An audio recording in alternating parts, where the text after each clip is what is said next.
दोस्तों, ये कहानी है सच्चे भक्त कन्नप्पा की। हिंदू धर्मों में महादेव के एक से बढ़कर एक भक्तों का वर्णन मिलता है। उनमें से एक था कन्नप्पा। कन्नप्पा नयनार तमिल भील परिवार में जन्मा। इसके पिता का नाम राजा नाग एवं माता का नाम उड्डपुरा था। कन्नप्पा एक शिकारी था। वो शिकार करके अपना पालन पोषण करता था। एक बार कन्नप्पा शिकार करते हुए जंगल में गया। वहाँ पर उसे महादेव जी का शिवलिंग दिखा। शिवलिंग को देखकर कन्नप्पा बहुत खुश हुआ और वो शिवलिंग के साथ बातें करने लगा। वहाँ पर एक ब्राह्मण भी था जो रोज़ शिवलिंग की पूजा करता था। ब्राह्मण आया, पूरा शिवलिंग को साफ करके शिवलिंग की पूजा की और फूल और प्रसाद दिखा। यह सब कन्नप्पा देख रहा था।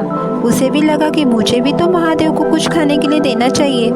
इसलिए वो जंगल में गया और वहाँ से शिकार करके ताज़ा मांस लेकर आया और हाथ में पकड़ने के लिए कुछ भी नहीं था। इसलिए उसने दोस्तों अपने मुंह में ही पानी भरा और फिर महादेव के पास आकर महादेव के शिवलिंग के ऊपर डाल दिया। बेचारा कन्नप्पा वो शिकारी था और मांस खाकर ही अपना पालन पोषण करता था। इसलिए उसे पता नहीं था कि पूजा पाठ क्या होता है। महादेव भूखे होंगे, इसलिए उसने अपने मांस को ही महादेव को प्रसाद के रूप में दिखाया। लेकिन उसकी भक्ति सच्ची थी। दूसरे दिन ब्राह्मण आया।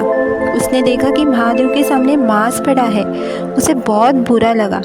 वो बहुत कोसने लगा कि कौन होगा वो जिसने ये कृत्य किया। तुरंत उस ब्राह्मण ने मांस को हटाया और वहाँ पर साफ किया और बार बार उस इंसान को कोसने लगा जिसने ये कृत्य किया है। रोज़ कन्नप्पा महादेव के लिए मांस लाकर रखता था और 24 घंटे महादेव की पूजा में लीन रहता था। महादेव जी से बातें करता था। एक बार ब्राह्मण पीछे से देख रहा था, तभी वहाँ पर कन्नप्पा आया और महादेव जी से बातें करने लगा। भगवान शिव ने उसके निर्मल मन को देखकर मांस का भी प्रसाद स्वीकार किया दोस्तों, क्योंकि उसकी भक्ति सच्ची थी। और ये कहानी सत्य घटना पर आधारित है दोस्तों। एक दिन महादेव ने उसकी परीक्षा लेना चाहा। जब कन्नप्पा बातें कर रहा था तभी उसने देखा कि शिवलिंग में आंखें प्रकट हुई और आंखों में से खून बह रहा है। कन्नप्पा ये देखकर काफ़ी डर गया और पूछने लगा कि ये किसने किया है। तभी वो जड़ी बूटी लाता है और महादेव की आंख में लगा देता है, लेकिन फिर भी खून आना बंद नहीं होता।